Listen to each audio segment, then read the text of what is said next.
show on the road here. Hello, here we are. Clickety Clack, Troubles in Paradise, Evolution our episode on the road as I am visiting family for my birthday. tortucanwordpress.com is the old website that you can make use of at your leisure. And let's also get something else out of the way. Whoops. There we go. Get that out of the way. Clickety clap, bop it bop, beep it boop. There we go.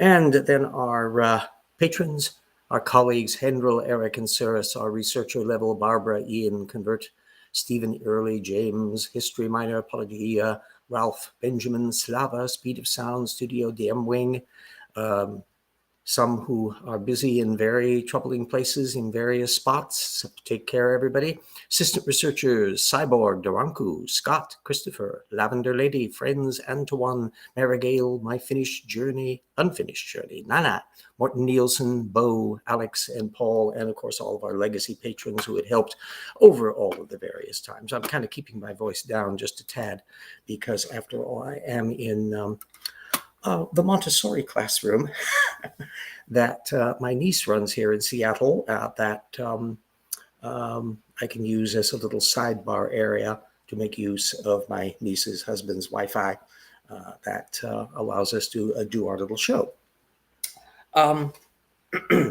As you know, of course, we are going through a source analysis of Jonathan Sarfati and Joel Tay's Titans, a work on dinosaurs. And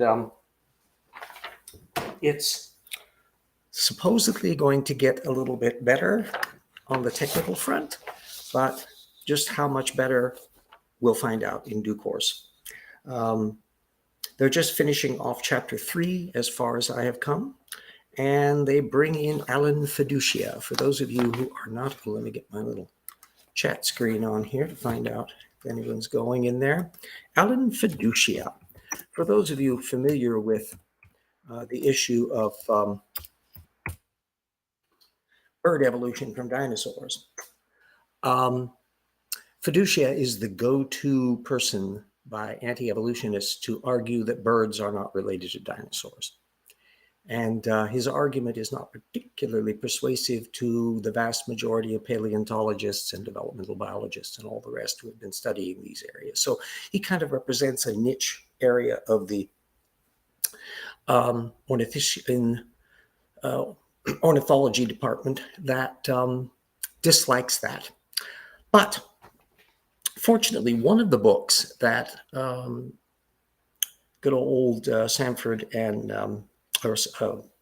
Sarfati and Tay invoke is Feduccia's 2020 book, which to my amazement was available at ResearchGate as a PDF. So I'm putting the link in, or rather will be once I get back to Spokane to finalize my stuff on the video, that anybody can download it and take a look at it. And it's an interesting tidbit because a look through it suggests that it's not a very deeply documented work. And it's basically rehashing the arguments he does to dislodge birds from dinosaurs, but at the same time, never really saying where he thinks birds came from. The backstory, of course, is that Feduccia thought that some Triassic lineage had branched off at foreign birds, which of course is way earlier than the earliest birds that we have, which is mid-Jurassic. And no one's ever found any paleontology to support that argument. Feduccia has not shown any that supports the argument. And more gloomily, that cladistic analysis stuff that's become ubiquitous in paleontology, Feduccia, by the way, doesn't particularly like cladistics, would be hard-pressed to find any way to justify a non-dinosaurian origin for birds, and especially given the huge amount of paleontology that's arisen to suggest that birds, as dinosaurs, had feathers. Feduccia has kind of backed himself again into a corner where he is basically arguing that if it has feathers, it's got to be a flightless bird or a bird. And so that pretty much demarks him as impossible to show that any dinosaur is feathered. It's a mess. Anyway, the material that Sarfati is presenting after that book quote stuff relates to a really minor detail about an old 1997 idea that the tall spines of some dinosaurs might have represented the mounts for sails. And that would be Ouranosaurus and Spinosaurus, obviously, and a few others. And the article that he cites from 1997 is available, so I will be putting a link in on that one. Sarfati and Tay weren't necessarily endorsing it. They're kind of wiffle-waffly, and needless to say, not arguing what their creationist position is, because, of course, they don't have one. And at one point, they're citing some commentary on the subject by a book on speculative dinosaur matters by or some commentary, I should say, by Riley Black from 2011, which is a little bit of an ironic stretch, given the fact that Riley Black used to be Brian Switek. He's kind of a transgendered cisgender person, which, given the culture camp conservative viewpoints of Sarfati's Answers in Genesis and the other anti-evolutionists, is a little bit of an ironic waving of authority. But the speculative book on dinosaur anatomy that Sarfati also cited had Darren Naish as a co-author. And while that book is not available to link to, it happens that Naish in 2020 specifically reviewed the whole idea from that Bailey paper from 1997 and the subsequent discussion of it in a posting at tetsu.com, which I will be linking to. And you can therefore compare the Naish details to the position that was being presented by Bailey. Our counting up the various sources that are used is indicating that so far, about half of the sources that Sarfati has cited are other creationists. So it's possible that that value is going to start dropping, but glancing at some of the future chapters to come, I strongly suspect it's not going to drop much. And it's going to be one of the most interestingly insular arguments if that holds true. Because if you look at somebody like the Sanford and Jensen works and that we've looked into in the past multiple series, they were generally running around a quarter of creationists in their source base. They were at least giving the impression that they were following up on the science material. And so if Sarfati and Tay operate at a much higher percentage level, that's going to be rather interesting and will give yet another measure of what's going on at Creation Ministries International versus some of these more highfalutin creationists that are aiming at a slightly higher spot on the food chain. Now, the part 2 of the show has to do with a posting in 2022 by Sibley, who's kind of a new character. Oh, hello, Purple. Greetings, sentient beings.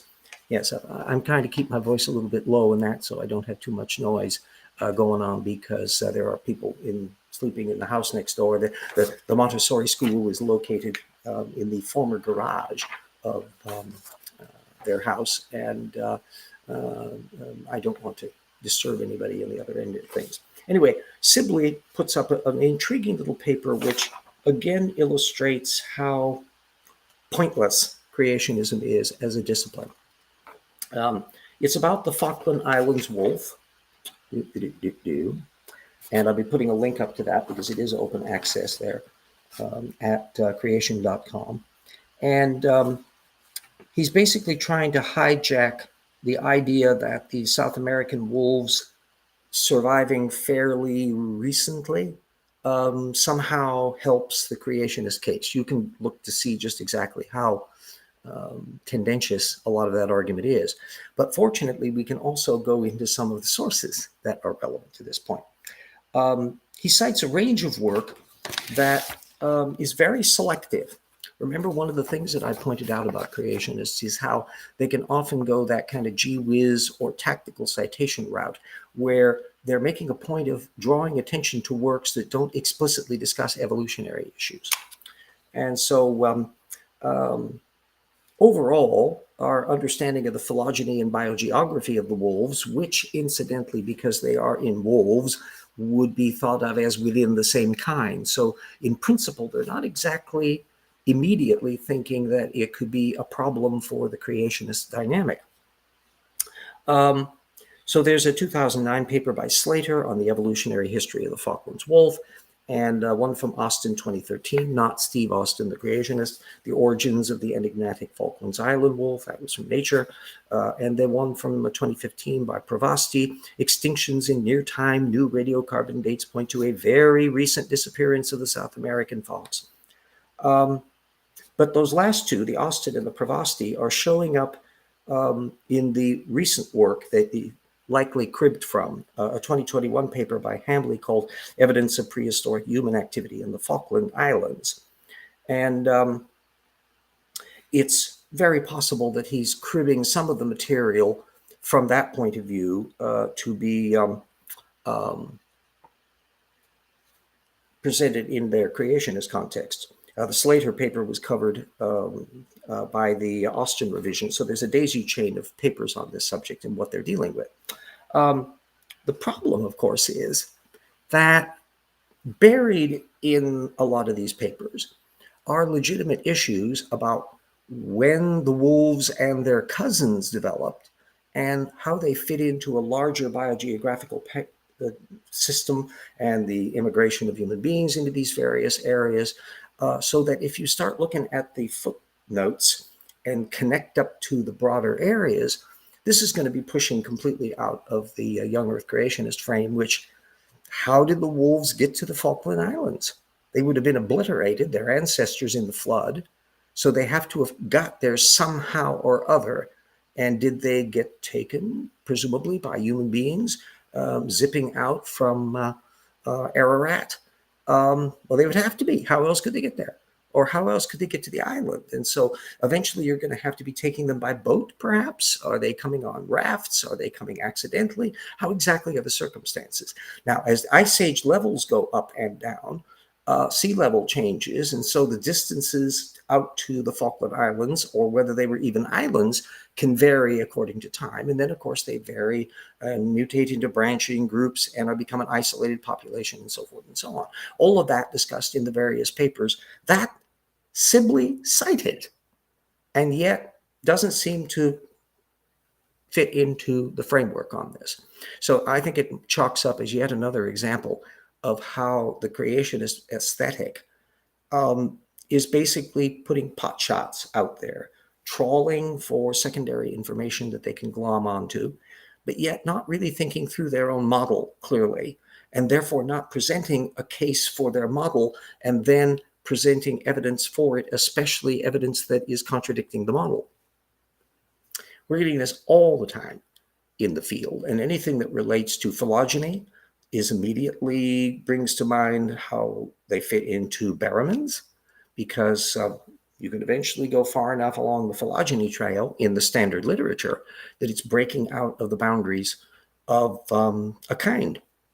But Sibley isn't going to get that far. And then the biogeography issue of how critters get to be where they are, not just the wolves, but everything else, all the plants, all the predators, all the microbia that are existing inside of guts, everything that's going along, all would have to be accounted for. And instead, the creation is simply tunnel visions in on just that little teeny slice, especially something that's comparatively recent, like the Falkland wolves, and acts as though this is helping their argument. I'm afraid that's not going to cut it, and I don't see any likelihood that it is ever going to be able to cut it. Some of this stuff, of course, that I like to dwell on the biogeography issue, because so much of that is going to be fitting into, and I would at this point point to my books behind me, which I can't do at the moment because I'm in Seattle. the baraminology chapter and the discussion of baramins as treated in the Ark Encounter. And there's going to be a lot of fun material in there that's pointing out how when you start looking at CMI and AIG and ICR and the various books that are done and start looking at the little footnote sidebars, you can realize how many confused notions they have as to what's going where and when. That if they had ever tried to work out in detail what their model is, they would immediately discover that the data isn't helping. But they don't do that. So it's an interesting example. And again, anybody who dives into this area can use exactly the same principle. Is the Sibley paper overtly saying things that are not true enough, since they're tunneling in on just repeating bits from the technical papers they're citing? No. Are they leaving most of the data field out? Yeah. And so in any area where you're planning on diving into what creationists think about things, you should be looking to find out not merely what they are citing, but what they're leaving out as data field. And that is usually a much broader area, and it's much more fascinating to look into. Plus, you'll learn a lot of stuff in the same way that I hope the little papers that I have in the links on these each week is broadening your understanding of things if you decide to dive into and look at them.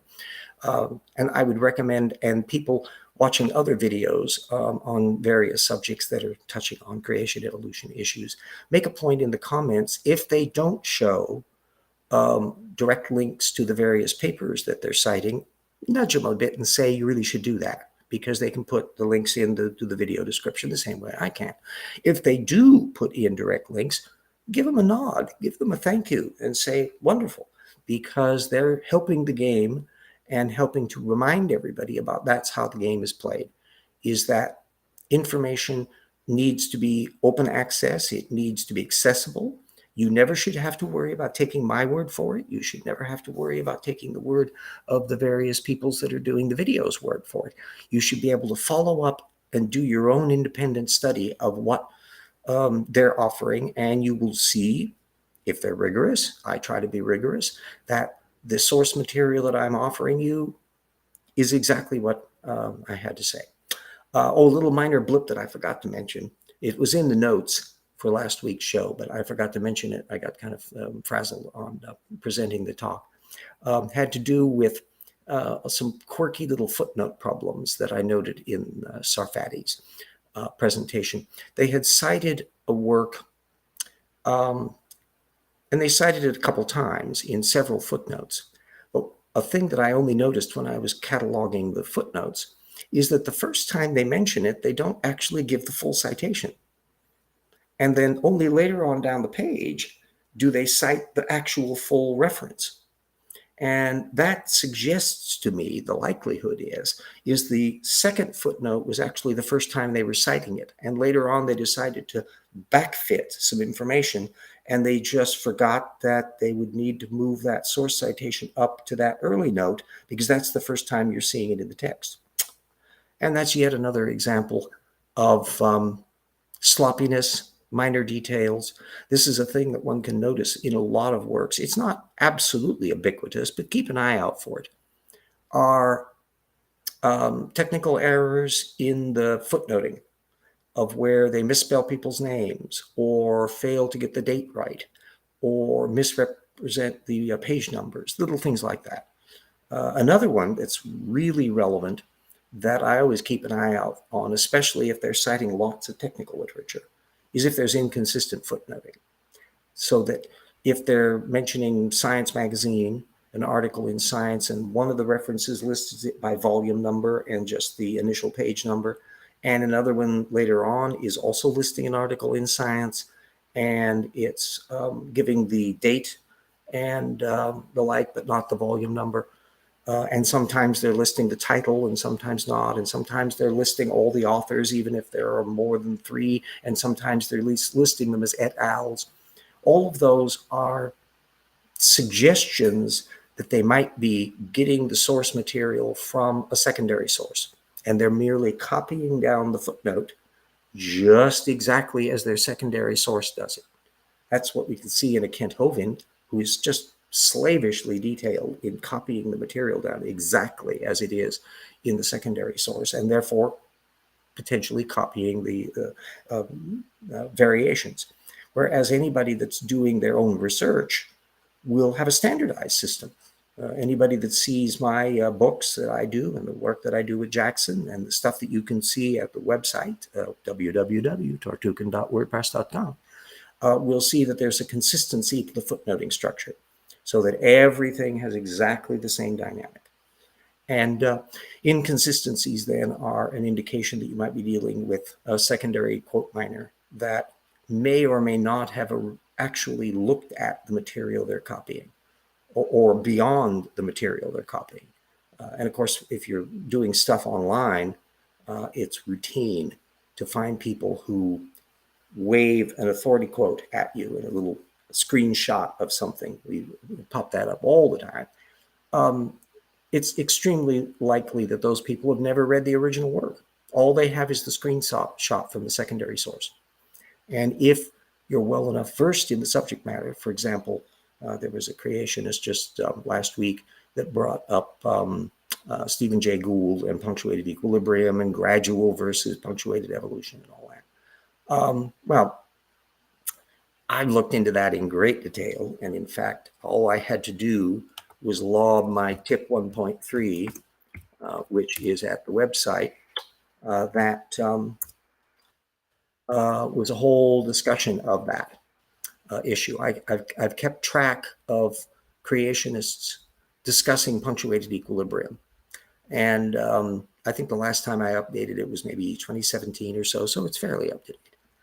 And it's an intriguing detail that when you look at how anti-evolutionists bring up punctuated equilibrium and what uses they try to put it to and how they think it applies to things, they're all getting it wrong.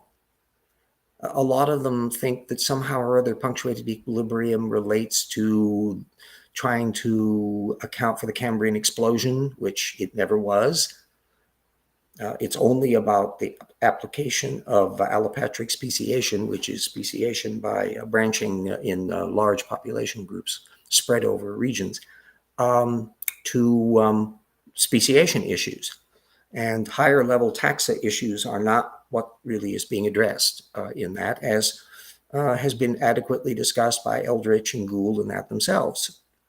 But the people who are quote mining him won't have got that far.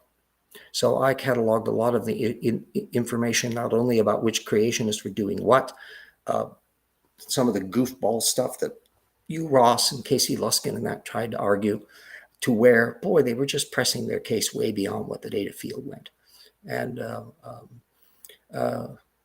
feel free to exchange that information and link to it whenever you like, because if anybody brings up punctuated equilibrium, you can point to tip 1.3, give them a link to it. They can download it and analyze it themselves, because it's funky and fun to see just exactly the levels of dumb that get pointed out in there. Ross was particularly hilarious. Or was it maybe Fazal Rana? Yes, I think it was Fazal Rana, his partner, who had actually written a couple papers on this. And I think it was around 2010 they did that. It's not exactly a hot topic on there. They can't deal with realistic timeframes. Yes, lurking in the background here.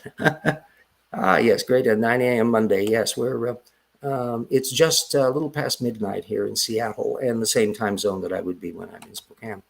And let's put up our deal with realistic timeframes. And this is a fascinating detail about the time frame. I call it the map of time problem in my work. And that is that chronology is a thing that simply doesn't occur in anti-evolutionist thinking. Young Earth creationists, of course, have an incredibly compressed chronology. Doctrinal ones are 6,000 year long, one where the flood is taking place 4,500 years ago-ish.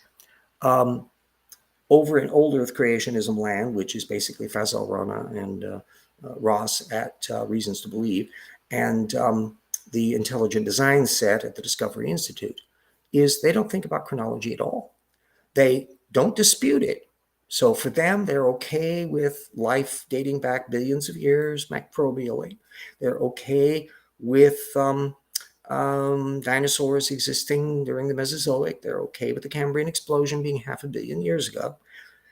Although where things start getting dicey is, drum roll, relating to human evolution. Because the issue that as soon as you start dealing with human evolution, there's a greater tendency to want to cram it into a biblically acceptable time frame, where maybe soulless human beings are really quite recent. That's this notion that you, Ross, and their bunch like to deal with. And then just a lot of vague hand waving that goes on at the Discovery Institute. Casey Luskin has posted a colossal amount of stuff on this, and it gets repeated in their various book apologetics, and you're getting little bits and pieces of it popping up with Gunter Beckley, even though paleoanthropology is not actually his field, and his lack of understanding in this area was really evident when he was talking with somebody who is into paleoanthropology, like Erica/Gutsick Gibbon. And so that map of time issue, when you're dealing apologetically with anti-evolutionists, you should always want to probe on. First, to establish if they're a young Earth creationist or not. So you can simply ask them the obvious: how old do you think the Earth is? How old do you think life on Earth is? How old do you think the Earth is total? How old are human beings as a species? How old are stars? Things like that. And some will be disingenuous and not want to tell you. Others will be okay, and they will actually say what they believe. If you're dealing with somebody who isn't a young Earth creationist, now you can start probing on their understanding of what was happening during that. So with the Cambrian explosion, if you're dealing with an old Earth creationist or intelligent design type, although there are some young Earth creationists who operate in the closet mode, Paul Nelson and John Mark Reynolds, I think, are two examples, and there may be more knocking around in intelligent design land, but most all of them are okay with the long chronology. But they're not going to fill anything in. So if they start bringing up the Cambrian explosion, my go-to is to say, okay, is anything alive now descended from anything in the Cambrian? Especially, are any of the chordates that are alive now descended from what the chordates of the Cambrian? If we're talking about the chordate phylum, well, let's look into it. And boy, they're not going to tell you, because their apologetics never discusses it. And therefore, they don't have anybody to copy that would have clarified it for them. The same thing, I have another one that I've wanted to try out more, is how many design events were there during the Mesozoic? I mean, you've got mammals, birds, an awful lot of stuff going on, a lot of variety going on with plesiosaurs and crocodiles and plants. How many design events are there? What does a design event look like exactly? Ooh, that's not something they've thought about. So that map of time issue becomes a litmus test, not only for delineating whether or not they belong to the big slosh young Earth creationist mythology, but also, are they belonging to that vague fog bank of, yeah, we're kind of okay with the geology, but don't ask us to apply to talk about any actual design events that are going on over millions and millions and millions and millions and millions and millions of years. It's a gigantic whole. So functionally, if you want a metaphor, their map of time is largely, it's pretty thin to begin with, regardless of whether they're young Earth creationists or not. It's a thin little booklet, and most of the pages are blank with just an occasional little snippet of information on there: Cambrian explosion, or Archaeopteryx, or Tiktaalik, or Neanderthals, something like that. But with so little context and so little specificity, and no indication of what their model is, especially to the point where it can be tested, that it's enough of a diagnostic that the more you understand what the chronology is, the more problems that the creationist will have when you start asking them about it. And you can trip them up boop, boop, boop, relatively easily from that frame. Because especially on some of these issues, like I wrote the book, I would be pointing at this point to the Evolution Slam Dunk, which has oodles of material on the chronology of what was going on during the reptile-mammal transition with the dates and everything all in there that anyone can look into. Keeping track of all of that stuff means that you can probe how little they would know about these subjects. And therefore, in an apologetic frame, if you're having a debate with somebody, you can be knowledgeable in a way they can't be, because you know the data field that they are drawing on and how far removed from the actual data they are, and therefore what edge you need to come into to reveal that to elsewhere. So that's that bit of that. Well, we're past a little bit of a half hour. Has anyone got any questions and things for me? As I said, I won't be able to put the links to things until I get back to Spokane, which should be before our next week's show. So that one will be back when I can point to the various books behind me that I can't be doing in here.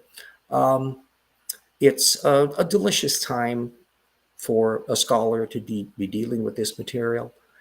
There's so much cross-connected information, so much things. Anybody who follows me on Twitter, at least until Elon Musk decides to put a bloody fee on it, that at which point I'll be saying bye, because I don't plan on getting that fellow one thin dime of cost.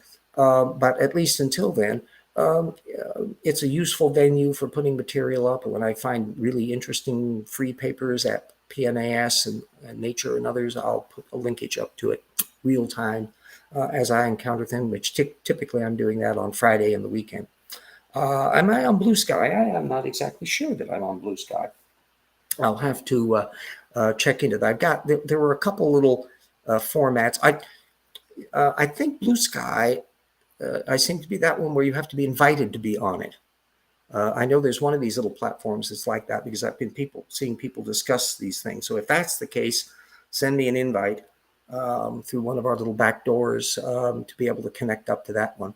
So please do so, Purple, in case I have an idea, because I know there's one of the platforms that was set up, and I don't think it was Blue Sky, but it's a little bit like Reddit and some of the gamer platforms, and that there's something similar to that, which it's okay, but the structure of Twitter is actually extremely convenient. If there's a structure on Blue Sky that matches that, and I can see who's on it, and I've got the right connections where I'm doing that as effectively, then that gives me a backstop, so that if Twitter crashes and burn, I'll be able to still get cross connections for my network of people that I draw on for technical research and the like. So shoot me one of those in the Blue Skies or Twitter Club. Well, in that operation, I'll have to get a look into that when I get back into my home turf, and we'll see what we do. So anyway, this I think covers up the show for the time being. The links will be in once I get back to Spokane. We'll be continuing the thing, sliding into the next chapter, where they're going to be talking about a little bit there. We're still a ways from where they're actually starting to deal with the actual dinosaur taxa, at which point we're going to be knee deep, whether they like it or not, with dinosaur baraminology, and the extent to which they really think any of that through, and the extent to which they even cite much in the way of creationist literature on that, because there's not a heck of a lot of creationist literature on baraminology. So that's going to be a revealing scholarly point as well. Anyway, everybody stay safe, avoid natural disasters or being blown up or any of the other terrible things that can happen. Steer clear of wooden penguins, and we will see you kids all next week. Whoops, let me put my little Roxford there commercial up. Might as well put that in before I go.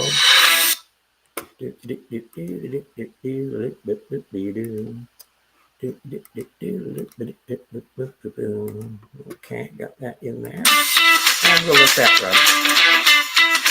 There's our advert for the book. Going to be backwards on the screen. Yeah, I can't. There we go. My little tiny picture here is very, very tiny. Take note. As always, there will be links in the videos to both of the science books and both of the novels, and also to my Patreon for those who can spare a dime to help on that. Every bit helps. And tell people about the project. Tell people about the works. Spread the word on it in your networks. And if you've got any of the books, make sure you reviewed them on Amazon so that everybody knows about it. It's part of the network of spreading the information. And you can see my co-author Jackson there. And we will have that going until next week. So everybody stay safe, and till next week.